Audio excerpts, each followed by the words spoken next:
Welcome back to my channel. कैसे हैं आप लोग? आई होप अच्छे होंगे। और जैसा कि आपको पता है कि हम यूजीसी नेट की सीरीज़ कर रहे थे प्रीवियस ईयर क्वेश्चंस की, जिसमें हमने हायर एजुकेशन के लगभग 300 क्वेश्चंस करवाए हैं। अगर आप लोगों ने नहीं किया है अभी तक तो प्लीज़ मेरे चैनल के प्लेलिस्ट में जाके या फिर वीडियोज़ वाले सेक्शन में जाके आप वहाँ से कर सकते हैं। तो अब हम एक नया टॉपिक शुरू कर रहे हैं और वो है पर्यावरण से रिलेटेड। तो पर्यावरण के इससे पहले के क्वेश्चंस मैंने ऑलरेडी करवाए हैं, जहाँ पे एसडीजी वगैरह टॉपिक मैंने करवाया था, एमडीजी भी करवाया था और वहाँ से प्रश्न बने हैं। 18 जून का एग्ज़ाम अगर आप लोगों ने दिया है तो आपने देखा होगा। तो अब हम उसके आगे का टॉपिक करने वाले हैं और वो है पर्यावरण के मुद्दे, जिसमें हम सबसे पहले वायु प्रदूषण से जितने भी क्वेश्चन अभी तक एग्जाम में पूछे हैं, लगभग 150 क्वेश्चन पूछे गए हैं वायु प्रदूषण से लेकर के आपके यूजीसी नेट के एग्ज़ाम में अभी तक में। तो हम आज उसको कर लेंगे, कोशिश करेंगे कि हम करवा दें पूरा। अगर नहीं भी होगा तो हम 2 पार्ट में इसको डिवाइड कर देंगे और फिर उसके बाद हम जल प्रदूषण से रिलेटेड करेंगे, फिर मृदा प्रदूषण से रिलेटेड करेंगे। उससे क्या होगा कि जो भी आपके प्रदूषण से रिलेटेड क्वेश्चन है वो नहीं छूटेंगे।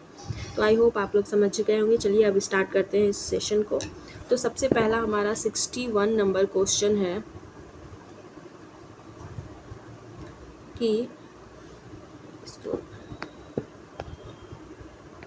61 नंबर क्वेश्चन है कि शहरी पर्यावरण, ये स्टेटमेंट वाला है, बताना है कि इसमें से कौन सा विकल्प सही है। शहरी पर्यावरण में सल्फेट एरोसोल प्राथमिक प्रदूषक होते हैं। क्या शहरी पर्यावरण जो है उसमें सल्फेट एरोसोल प्राथमिक प्रदूषक होते हैं? दूसरा कथन है कि सल्फेट एरोसोल का जलवायु पर शीतलन प्रभाव होता है। बताना है कि पहला और दूसरा में से कौन सही है कौन नहीं। तो इसमें पहला तो गलत है लेकिन दूसरा सही है। शहरी पर्यावरण में सल्फेट एरोसोल प्राथमिक प्रदूषक होते हैं, ये गलत है और दूसरा सही है। आइए इसका एक्सप्लेनेशन पढ़ते हैं। शहरी पर्यावरण में सल्फेट एरोसोल द्वितीयक प्रदूषण है। बोल रहा है सल्फेट एरोसोल जो है वह द्वितीयक मतलब सेकेंडरी लेवल का ये प्रदूषक है। द्वितीयक प्रदूषक वे प्रदूषक होते हैं जो वायुमंडल में बनते हैं। द्वितीय प्रदूषक वो है जो वायुमंडल में बनता है और यह प्रत्यक्ष रूप से स्रोत से नहीं बनते, बल्कि स्रोत द्वारा उत्सर्जित प्रदूषक और वायुमंडल में अणुओं के साथ प्रतिक्रिया के परिणाम स्वरूप बनते हैं। जो प्रदूषक किसी स्रोत से प्रत्यक्ष रूप से उत्सर्जित होते हैं वे प्राथमिक प्रदूषण होते हैं। प्राथमिक प्रदूषण में आपका NO2 नाइट्रस ऑक्साइड हो जाएगा, फिर NO है, फिर VOCs हो जाएगा, वाष्पशील कार्बनिक यौगिक। तो जो देखिए जो हमारे पर्यावरण में नेचुरली प्राप्त होते हैं उसको हम प्राथमिक लेवल का कहते हैं। और जो भिन्न जो एक तो हमारे वायुमंडल में जो प्रदूषण है वो और उसके बाद से कुछ उसमें और ऐड हो जाते हैं, तो दोनों मिल के जो बनाते हैं वो हमारा सेकेंडरी लेवल का प्रदूषण होता है। ठीक है, अगला क्वेश्चन है हमारा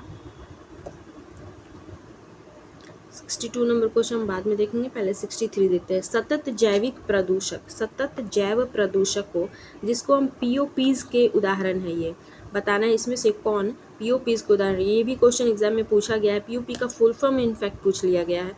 तो चलिए हम इसको अब देखते हैं कि इसका आंसर क्या हो जाएगा। तो डायोक्सिस ए, आंसर इसका डायरेक्ट A, D और E है। डायोक्सिस है, फिर आपका फ्यूरॉन्स है और PCB है। ये सब मेरा क्या है, तो ये हमारा POPs के उदाहरण है। ये सब हमारे POP के उदाहरण है, डायोक्सिस, PCB और फ्यूरॉन्स। VOC तो हमारा प्राथमिक लेवल का प्रदूषक है और PAN पैन जो है वो भी उसी में आता है। चलिए अब इसको क्या है कि अस्थायी कार्बनिक प्रदूषक लंबी दूरी के परिवहन के लिए उनकी सामर्थ्य, पर्यावरण में दृढ़ता, पारिस्थितिकीय तंत्र में जैव आवर्धन और जैव संचय की क्षमता तथा मानव स्वास्थ्य को नकारात्मक रूप से प्रभावित करता है। उदाहरण क्या है, हेक्साक्लोरोबेंजीन, पॉलीक्लोरिनेट बाइफिनॉल। PCB का फुल फॉर्म क्या होता है, पॉलीक्लोरिनेट बाइफिनॉल। ये सब आप लिख लिया कीजिए, क्योंकि एक पेज पे लिख लिया कीजिए जो भी आपको मिल रहा है वो, क्योंकि यहाँ से प्रश्न बनते हैं डायरेक्ट आपको देगा PCB का फुल फॉर्म लिखिए, तो क्या लिखिएगा, पॉलीक्लोरिनेटेड बाइफिनॉल और हेप्टाक्लोर और VOCs, ये आपका हो जाएगा उसके उदाहरण है। ठीक है, अगला क्वेश्चन है हमारे मीथेन उत्सर्जन के प्रमुख स्रोतों को पहचाना। बताना है कि जो मीथेन का उत्सर्जन है वो कहाँ कहाँ से होता है। तो देखिए धान के खेत से तो होता ही है, लैंडफिल, अच्छा एक ही बताना है तो धान का खेत हो जाएगा। उसमें जल में भूमि, पर्वतीय नदियाँ और लैंडफिल। तो जल में जहाँ दलदल वाली भूमि होती है ना वहाँ पे भी होता है, लेकिन अगर इसमें एक से ज़्यादा आंसर करना होगा तो अब हम इसका आंसर कर सकते हैं, अदरवाइज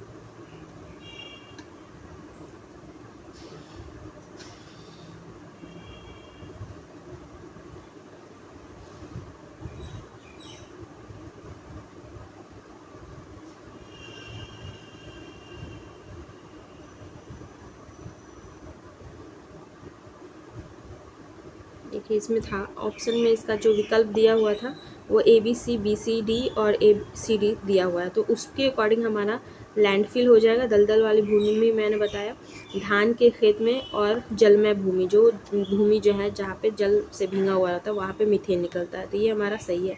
पर्वतीय नदियाँ मीथेन उत्सर्जन के स्रोत नहीं है, तो कौन कौन से हो सकता है? लैंडफिल, धान के खेत और जलमय भूमि, ये सब हो सकता है। ठीक है, अगला क्वेश्चन हमारा कि खाद्य श्रृंखला में निम्नलिखित में से किस नाशक जीवनाशी के न्यूनतम जैव संचयन की संभावना होगी? खाद्य श्रृंखला में निम्नलिखित में से किस नाशक जीवनाशी के न्यूनतम जैव संचयन की संभावना होगी? तो वो हमारा है कार्बिल की, कार्बारिल जो होता है वो हमारा कीटनाशक के जैव संचयन की संभावना दिए गए हैं विकल्पों में न्यूनतम है। कार्बानिल क्या है? न्यूनतम है। जैव संचयन जीवों में कीटनाशकों व अन्य रसायनों का क्रमिक संचयन है। किसी कीटनाशक या रसायन का संचयन तब अधिक बढ़ जाता है जब उनके संचयन की दर उसके उत्सर्जन और एवं अपचयन से अधिक हो जाती है। ये कीटनाशक वे रसायन मृदा में अवशोषित कर मृदा की को प्रदूषित तथा मनुष्यों में जीव का पर घातक परिणाम डालते हैं। तो देखिए अब आपको इंटरेस्ट आ रहा हो या नहीं आ रहा हो, क्योंकि आपको पढ़ना पड़ेगा, क्योंकि आप देख सकते हैं कि ये क्वेश्चन पूछा गया है UGC नेट 30/9/2022 को ये क्वेश्चन पूछा गया है, इस वजह से आपको ये पढ़ना है। अगर आप ये सोचिएगा कि छोड़ो ये नहीं पढ़ेंगे, थोड़ा सा इंटरेस्टिंग वाला जो है वो पढ़ेंगे, तो ऐसा नहीं होता, एग्जाम आपके अकॉर्डिंग नहीं होता है ना डिज़ाइन। अगला क्वेश्चन है हमारा कि नीचे दो कथन दिए गए हैं, एक को बताना, मतलब ये स्टेटमेंट वाला क्वेश्चन बताना है कि इसमें से कौन सही है। पहला है DDT जैसे कीटनाशक विशेष रूप से खाद्य श्रृंखला में विच्छेदक होते हैं, क्या ये सही है? दूसरा है हमारा कि कीटनाशक अत्यधिक सातत्य और जल में घुलनशील होते हैं, क्या बताना है कि सही है? तो ए सही है, लेकिन R सही नहीं है। ठीक है, आइए इसका हम एक्सप्लेनेशन पढ़ते हैं। यद्यपि कीटनाशकों का प्रयोग फसलों के उत्पादन में वृद्धि हेतु किया जाता है, ठीक है, फसल के उत्पादन में वृद्धि के लिए हम लोग किसका प्रयोग करते हैं? तो कीटनाशक का, किंतु समयानुकूल इनकी उपयोगिता में वृद्धि होने से ये फसलों व पौधों में जल नल में तथा हवाओं में भी एकत्रित होते जा रहे हैं।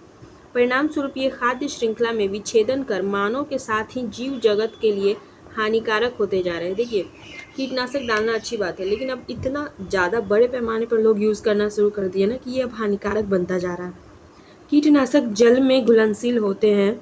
वे कीटनाशक जिनमें ऑर्गेनोक्लोरीन सम्मिलित होते हैं वे अत्यधिक सातत्य होते हैं, क्योंकि वे वातावरण में अस्थायी रूप से अस्थापित होकर विनिष्ट नहीं होते हैं।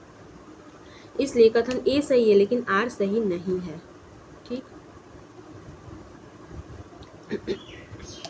ये बोल रहा है कीटनाशक अत्यधिक सातत्य और जल में घुलनशील होते हैं, तो अत्यधिक सातत्य नहीं होते हैं, ये बता रहा है वे अत्यधिक सातत्य होते हैं क्योंकि वे वातावरण में अस्थायी रूप से स्थापित होकर विनिष्ट नहीं होते हैं। कीटनाशक जल में घुलनशील होते हैं, तो ये बता रहे हैं सही, परंतु R सही नहीं है। मुझे थोड़ा सा इसमें कन्फ्यूजन लग रहा है, क्योंकि जब यहाँ पे तो बोल रहा है कीटनाशक जल में घुलनशील होते हैं, और वे कीटनाशक जिनमें ऑर्गेनोक्लोरीन सम्मिलित होते हैं वे अत्यधिक सातत्य, अच्छा ये बता रहा है कि जिसमें ऑर्गेनोक्लोरीन होता है वो अत्यधिक सातत्य होता है इसमें, और यहाँ पे डायरेक्ट कीटनाशक के बारे में बोल रहा है, तो इसलिए कीटनाशक वाला ठीक है, वो जल में तो होता है लेकिन वो अत्यधिक सातत्य नहीं होता है। अगला क्वेश्चन हमारा कि निम्नलिखित में से कौन सा वायु प्रदूषक कक्ष दुर्गंध शामक रूप डिओडोराइजर्स पे पैदा होते हैं? अत्यधिक दुर्गंध शामक, ठीक है, तो इसका आंसर इधर देखेंगे।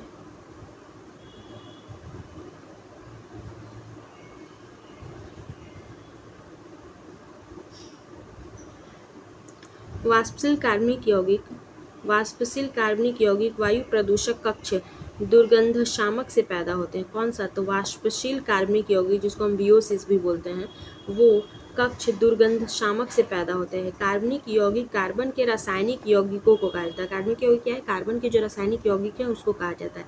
प्रकृति में इनकी संख्या 10 लाख से भी अधिक है। तो आपसे पूछेगा जो कार्बनिक यौगिक है उनकी संख्या प्रकृति में कितनी है? तो 10 लाख से अधिक है। अगला क्वेश्चन हमारा कि स्थिर वायुमंडलीय परिस्थितियाँ किसमें सहायक हैं?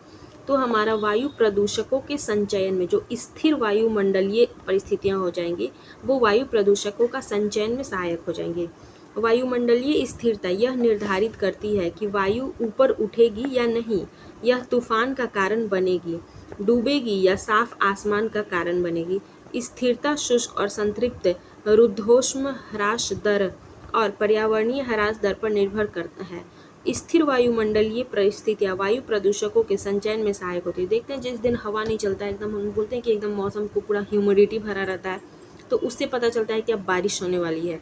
और एक तरह से क्या होता है, जितना भी जो प्रदूषक वगैरह होता है वो भी जाके एकदम रुक जाती है, ऊपर पूरा पैक कर लेती है, बादल से नीचे पूरा घेर लेती है एकदम चारों तरफ से वायुमंडल को। तो ये वही बता रहा है कि अगर वायुमंडल स्थिर हो जाए तो क्या प्रभाव पड़ेगा उससे। तो वो क्या करेगा कि परिस्थितियां जो है वायु प्रदूषकों का संचयन में वो सहायक कर देती है। अगला क्वेश्चन है हमारा कि जल के अधिकांश उन्मजित संदूषक अंतःस्रावी विघटनकारी रसायन होते हैं, क्या ये सही है? दूसरा है ज्वाला मंदक योगज समस्त विश्व में वातावरण में पाए जाते हैं जो ईडीसीज माने जाते हैं। तो एक और दो दोनों सही है। जल में मानव जनित संदूषक प्रजनन स्वास्थ्य के लिए हानिकारक होते हैं। जो जल में मानव जनित जो संदूषक है, हम लोग जो प्रदूषण फैलाते हैं वो प्रजनन स्वास्थ्य के लिए हानिकारक होते हैं। उससे क्या होता है कि जो भी जल में जो जलीय जीव जंतु है उनके प्रजनन में वो हानिकारक होती है। इनमें से अधिकतम यौगिकों को अंतःस्रावी विघटनकारी रसायनों ईडीसीज के रूप में जाना जाता है। ईडीसीज अंतःस्रावी तंत्र को प्रभावित कर सकते हैं और बाद में मानव जानवरों और मनुष्यों के विकास और प्रजनन क्षमता को बाधित कर सकते हैं। जल में ईडीसी की घटना पर चर्चा करती है, जैसे कि कीटाणु शोधन उपोत्पाद, फ्लोरिनेटेड यौगिक, कीटनाशक और एस्ट्रोजन आदि।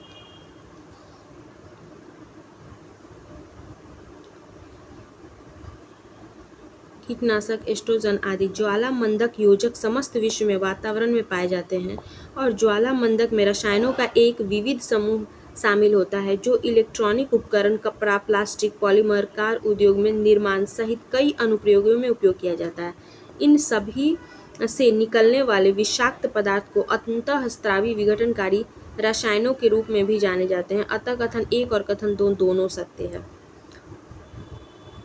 दूसरा है हमारा भारतीय राष्ट्रीय परिवेशी वायु गुणवत्ता मानकों के अनुसार PM25 के वार्षिक माध्य संकेंद्रण की अधिकतम अनुमान्य सीमा क्या है। देखिए इसका आपको अच्छे से पढ़ना है क्योंकि ये PM से हमेशा क्वेश्चन बनता है। ये जो PM है ना, PM 2.5, इससे ये यहाँ पे 2.5 होगा, इससे हमेशा क्वेश्चन बनता है। ठीक, देखते हो तो इसमें क्या है, इसका 40 माइक्रोग्राम होगा, 40 माइक्रोग्राम हो जाएगा। भारत में राष्ट्रीय परिवेश वायु गुणवत्ता मानकों को पहली बार 1994 में पर्यावरण संरक्षण अधिनियम जो आया था 1986 के तहत अधिसूचित किया गया था। इन मानकों को 16 दिसंबर 1986 के तहत अधिसूचित किया गया था। इन मानकों को 16 दिसंबर 2009 को अधिक कठिन वायु गुणवत्ता मानकों को अधिसूचित करके संशोधित किया गया था। भारतीय राष्ट्रीय परिवेश गुणवत्ता मानकों के अनुसार PM 2.5 की वार्षिक माध्य संकेंद्रण की अधिकतम अनुमान्य सीमा क्या है? अधिकतम अनुमान्य सीमा इसकी है PM25 की 2.5 की, वो है 40 माइक्रोग्राम प्रति मीटर क्यूब है। ठीक, अगला क्वेश्चन है हमारा कि निम्नलिखित में से ओजोन अवक्षयी पदार्थों जिसको हम ODS कहते हैं, OD और S, ODS के प्रकार हेलोन्स निम्नलिखित में से किसके में अनिवार्य और व्यापक रूप से प्रयोग किए जाते हैं? तो ये हमारा अग्निशामक में होता है। जो ओजोन अवक्षयी पदार्थ है जिसको हम लोग ODS कहते हैं के प्रकार हेलोन्स निम्नलिखित में से किसमें अनिवार्य और व्यापक रूप से प्रयोग किया जाता है? जो हेलोन्स है वो किसमें प्रयोग किया जाता है? अग्निशामन में। देखिए तो आणविक ऑक्सीजन पर पराबैंगनी किरणों की प्रक्रिया की किरणों की क्रिया से ओजोन गैस लगातार बनती है। पराबैंगनी किरणें O2 है प्लस O है और O3 बनता है। तो ऑक्सीजन अणु, ऑक्सीजन परमाणु और ओजोन अणु है।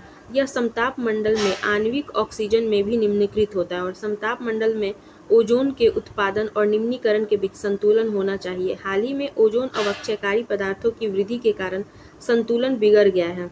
किसी भी ओजोन अवक्षय पदार्थों का मुख्य घटक हैलोजन अणु की उपस्थिति है। ओजोन ओजोन अवक्षयकारी पदार्थ के उदाहरण क्या है? तो क्लोरोफ्लोरोकार्बन। अब पूछता है ना कि जो ग्लोबल वार्मिंग वगैरह बढ़ रहा है उसमें ओजोन अपक्षय का कारण क्या है? तो ये है ये क्लोरोफ्लोरोकार्बन है, हैलोन है, कार्बन टेट्राक्लोराइड है। ओजोन अवक्षय पदार्थों के प्रकार हैलोन्स अग्निशामक में अनिवार्य और व्यापक रूप से प्रयोग किए जाते हैं। अगला क्वेश्चन है हमारा 72 नंबर क्वेश्चन कि निम्नलिखित में से कौन से वायु प्रदूषक वर्षा क्यू जल को अम्लीय बनाते हैं? जो वर्षा का जल होता है उसको अम्लीय बनाते हैं, कौन कौन सा? तो देखिए sulphur dioxide, carbon dioxide, carbon monoxide, nitrous oxide, nitrogen dioxide और नाइट्रिक ऑक्साइड। कौन कौन से बनाता है? तो सल्फर, कार्बन मोनोऑक्साइड और नाइट्रस ऑक्साइड होना चाहिए। तो A, B, E इसका आंसर हो जाएगा। नाइट्रिक ऑक्साइड है और फिर है नाइट्रोजन डाइऑक्साइड है और हमारा है सल्फर डाइऑक्साइड है। ठीक है, तो nitric oxide, nitrogen dioxide NO और NO2 दोनों होगा और सल्फर डाइऑक्साइड हो जाएगा। ठीक है, ये हमारा वर्षा के जल को अम्लीय बनाता है। अब इसका हम एक्सप्लेनेशन पढ़ते हैं कि वायुमंडल में उपस्थित कार्बन डाइऑक्साइड द्वारा जल से की गई अभिक्रिया के फलस्वरूप उत्पन्न H+ आयन के कारण वर्षा जल की pH सामान्यतः 5.6 होती है। pH का फुल फॉर्म होता है पावर ऑफ हाइड्रोजन। ये एग्जाम में पूछा गया है, BPSC का क्वेश्चन है ये, pH का फुल फॉर्म, इसलिए मैं बता रही हूँ आप लोग को कि pH सामान्यतः क्या होता है 5.6 होती है। जब वर्षा जल का pH 5.6 से कम हो जाती है तो इसे अम्ल वर्षा कहते हैं। अब आपसे ये भी पूछता है कि वर्षा जल का जो pH है वो कितना से कम होता है तो उसको हम अम्ल वर्षा बोलते हैं। तो वो जिसको इंग्लिश में एसिड रेन बोलते हैं, तो उसको 5.6 से अगर कम हो जाएगी वर्षा जल तो उसका जो pH है तो उसको हम अम्ल वर्षा कहते हैं। और अम्ल वर्षा में मानवीय क्रियाकलापों का उपोत्पाद होता है। नाइट्रिक ऑक्साइड NO2 वर्षा जल को अम्लीय बनाते हैं। नाइट्रोजन के ऑक्साइड NO2, N2O वायुमंडल की नमी से प्रतिक्रिया करके नाइट्रिक अम्ल HNO3 का निर्माण करते हैं, जो वर्षा जल के साथ पृथ्वी पर अम्ल वर्षा के रूप में आता है। उसी प्रकार वायुमंडल में उत्सर्जित SO2 गैस वातावरण की नमी को अवशोषित करके सल्फ्यूरिक अम्ल H2SO4 बनाती है। तो जो मेन हमारा एसिड रेन का कारण क्या है? HNO3 है और H2SO4 है।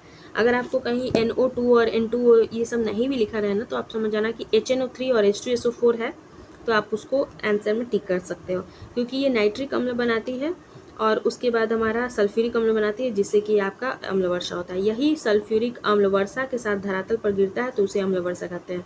और एसिड रेन जो है ना, हमारे जितने भी पुराने मॉन्यूमेंट्स हैं जैसे संगमरमर वगैरह है, उससे जो भी बने हुए जैसे ताजमहल है, तो उसका जो खराब होने का कारण है, उसका पीलापन होने का कारण यही अम्ल वर्षा ही है। अगला क्वेश्चन है हमारा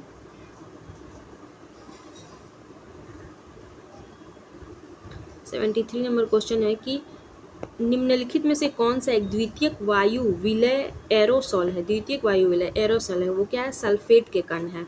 सल्फेट के कण है। द्वितीयक वायु विलय एरोसोल में यौगिक का मिश्रण होता है और इसके मुख्य घटक सल्फेट और नाइट्रेट है। सल्फेट और नाइट्रेट है। अगला क्वेश्चन है कि निम्नलिखित में से कौन कौन वायुमंडल के प्राथमिक एरोसोल है? बताना है वायुमंडल के प्राथमिक एरोसोल कौन है। तो इसका आंसर हमारा हो जाएगा C, A, B और E। समुद्री लवण, ब्लैक कार्बन और खनिज कण, ये सब हमारा वायुमंडल के प्राथमिक एरोसोल में आते हैं और सल्फेट और नाइट्रेट द्वितीयक में आते हैं। देखिए एरोसोल जो है वह हवा या किसी अन्य गैसों में सूक्ष्म ठोस कणों या तरल बूंदों की निलंबन है। जो एरोसोल पर्यावरण को सीधे प्रभावित करते हैं प्राथमिक एरोसोल कहलाते हैं। जैसे जो सीधे पर्यावरण को प्रदूषित करता है, जैसे समुद्री लवण है, ब्लैक कार्बन है, खनिज कण है, धुंध है, ये सब प्राथमिक एरोसोल कहलाते हैं। अगला क्वेश्चन है हमारा कि निम्नलिखित में से कौन सा अस्थायी कार्बनिक यौगिक VOC जिसको बोलते हैं केवल मानव जनित स्रोतों से उत्सर्जित होते हैं, केवल मानव जनित स्रोतों से उत्पन्न होते हैं। तो इसका आंसर हम डायरेक्ट इसका एक्सप्लेनेशन देखेंगे, क्योंकि हो सकता है इसमें से ज़्यादा है। मेथेन वगैरह तो धान के खेत में निकलता है। आइसोप्रीन, तारपीन, टोलुइन, बेंजीन। देखते हैं डायरेक्ट इसका आंसर क्या है कि अस्थायी वाष्पशील कार्बनिक यौगिक ऐसे यौगिक होते हैं जिनमें उच्च वाष्प दबाव और कम जल घुलनशील होती है। कई अस्थायी कार्बनिक यौगिक VOC मानव निर्मित रसायन जिनका उपयोग पेट, फार्मास्यूटिकल्स और पेंट जो होता है उसमें, फार्मास्यूटिकल्स में और रेफ्रिजरेटर के निर्माण में किया जाता है। VOCs आमतौर पर औद्योगिक सॉल्वेंट्स होते हैं दिए गए विकल्पों में बेंजीन और टॉयलिन ऐसे अस्थायी कार्बनिक यौगिक हैं जो केवल मानव जनित स्रोत से उत्सर्जित होते हैं। तो बेंजीन और टॉयलिन ये दोनों जो होता है, बेंजीन और टॉयलिन, ये मानव जनित स्रोतों से उत्सर्जित होते हैं। क्या बोल रहा है, ये केवल मानव जनित, जो बेंजीन को आप डायरेक्ट वो प्रकृति में नहीं पाया जाता है, ये आप बनाना पड़ता है, तो ये मानव जनित स्रोतों से उत्सर्जित होते हैं, बेंजीन और टॉयलिन। और जैसे हमने बताया ना कि ये जो हमारा मीथेन वगैरह है, ये तो धान के खेत से निकलता है, आइसोप्रीन रबर का बहुलक होता है, तारपीन भी वैसे ही होता है, तो ये सब, तो बेंजीन और टॉयलिन जो है हमारा, ये मानव जनित होता है केवल। अगला क्वेश्चन है हमारा कि एक प्रकार के वायु प्रदूषक PAN, जिसको हम शॉर्ट में पैन बोलते हैं, का पूर्ण रूप क्या है। देखिए पैन का पूर्ण रूप बोल दिया, तो इसे आपको POPs का भी याद रखना है, OCS का भी याद रखना है। तो पैन का फुल फॉर्म क्या है, peroxy acetyl nitrate, peroxy acetyl nitrous. और देखिए कितना कॉमन चीज़ पूछा है, पॉलीसाइक्लिक एसिड नाइट्रेट्स या पॉलीसाइक्लिक एसिल नाइट्रेट्स। तो इसका क्या हो जाएगा, पेरोक्सी एसिटाइल नाइट्रेट्स हो जाएगा। 76 का, देखिए 76 का क्या है, ए आंसर सही है, पेरोक्सी एसिटाइल नाइट्रेट्स इसका आंसर हो जाएगा। डायरेक्ट हम इसका पढ़ते हैं। एक प्रकार के वायु प्रदूषक पैन का पूर्ण रूप होता है पेरोक्सी एसिटिनाइल नाइट्रेट्स होता है। यह फोटोकेमिकल स्मॉग में मौजूद एक द्वितीयक प्रदूषक है। आपसे पूछेगा कि पैन क्या है, तो ये पैन आपका द्वितीयक प्रदूषक है। उसका फुल फॉर्म याद करना है, वो कौन से लेवल का प्रदूषक है ये भी याद करना है, तो द्वितीयक लेवल का है। यह ऊष्मीय रूप से अस्थिर है और पेरोक्सी एथेनॉल रेडिकल्स तथा नाइट्रोजन डाइऑक्साइड गैस में विघटित हो जाता है। यह एक लैक्रीमेट्री पदार्थ है। यह फेफड़ों और आँखों के लिए हानिकारक होता है। जो पैन है, यह फेफड़ों और हाथों के लिए हानिकारक होता है। ऐसा दर्शाया गया है कि मछलियों और मछली खाने वाले पक्षियों में डाइऑक्सिन और अन्य क्लोरीन युक्त हाइड्रोकार्बन का खतरनाक स्तरों तक संचयन होता है। ये हमारा स्टेटमेंट बताना क्या ये सही है या गलत है। दूसरा हमारा कि डाइऑक्सिन अत्यधिक विषैले होते हैं और इसका अत्यंत निम्न संकेंद्रण प्रभावन भी जन्म दोष, जनन मूलक विकृति और कैंसर का कारक हो सकता है। उपयुक्त कथनों के आलोक में निम्नलिखित विकल्पों में से सही उत्तर चुनना है। तो आपका 1 और 2 दोनों सही है। ठीक, इसका एक्सप्लेनेशन पढ़ते हैं। डाइऑक्सी रासायनिक यौगिकों का एक समूह है जो, देखिए, और ये क्वेश्चन कितना बार पूछा आप देख सकते हैं, ये 2 बार पूछा हुआ है एग्जाम में, दोनों 2023 में ही पूछा हुआ है, एक बार शिफ्ट 1 में, एक बार शिफ्ट 2 में। इसलिए आपको ये सब जो पूछा हुआ क्वेश्चन ही मैं करवा रही हूँ, और वो आप इम्पोर्टेंट है तभी आपको पूछा है, इसलिए आपको वो करना है। डाइऑक्सिन रासायनिक यौगिकों का एक समूह है जो अस्थायी पर्यावरण प्रदूषक है। डाइऑक्सी क्या है, अस्थायी पर्यावरण प्रदूषक है। डाइऑक्सिन दुनिया भर में पाए जाते हैं और खाद्य श्रृंखला में जमा होते हैं, खासकर जानवरों के वसा युक्त ऊतक में। डाइऑक्सिन अत्यधिक जहरीले यौगिक हैं और जीवित बीजों के प्रजनन और विकास प्रणालियों को प्रभावित करते हैं, प्रतिरक्षा प्रणाली को नुकसान पहुंचाते हैं, हार्मोन के हस्तक्षेप और सबसे महत्वपूर्ण कैंसर का कारण बनते हैं। ये जो डाइऑक्सिन है रसायन, वो कैंसर का भी कारण बनता है। डाइऑक्सिन के मानव संपर्क का 90% से अधिक भाग मुख्य रूप से मांस और डेयरी उत्पादों, मछली और शेलफिश की खपत, पानी और हवा में बहुत कम स्तर पर पाए जाते हैं। अतः कथन 1 और 2 दोनों सही है। तो हमको लगता है अभी थोड़ा वीडियो लंबा हो जाएगा, इसलिए हम आगे की जो क्लासेस हैं, जो भी क्वेश्चंस है, वो नेक्स्ट वीडियो में देखेंगे। मिलते हैं नेक्स्ट वीडियो में। Till then bye bye. Channel पे पहली बार है तो सब्सक्राइब कर दे, पुराने सब्सक्राइब हैं तो लाइक कर दें। और देखिए एग्ज़ाम होगी नहीं होगी पता नहीं क्या होगा, लेकिन ये सब सोच के हमारा टाइम बहुत ज़्यादा वेस्ट हो जाएगा। क्या पता फिर एग्ज़ाम का डेट रिलीज़ कर दिया NTA, या फिर जो एग्ज़ाम का डेट उन्होंने बताया हुआ है उसी डेट पर फिर वो एग्ज़ाम ले लिए, तो फिर आपको उसके अकॉर्डिंग अपनी तैयारी पूरी करनी पड़ेगी। ऐसा ना हो जाए कि आपको समय मिलने के बाद भी आप नहीं कर पाएँ और फिर से आपको रिग्रेट फील हो। उससे अच्छा है कि समय है अभी तो आप पढ़ लीजिए। अगर आप अभी एग्ज़ाम नहीं भी होगा तो भी दिसंबर में तो एग्ज़ाम होना ही है, तो क्यों उसके लिए बैठ के टाइम वेस्ट करना है, तो आप पढ़ लीजिए। मिलते हैं नेक्स्ट वीडियो में। Till then bye bye.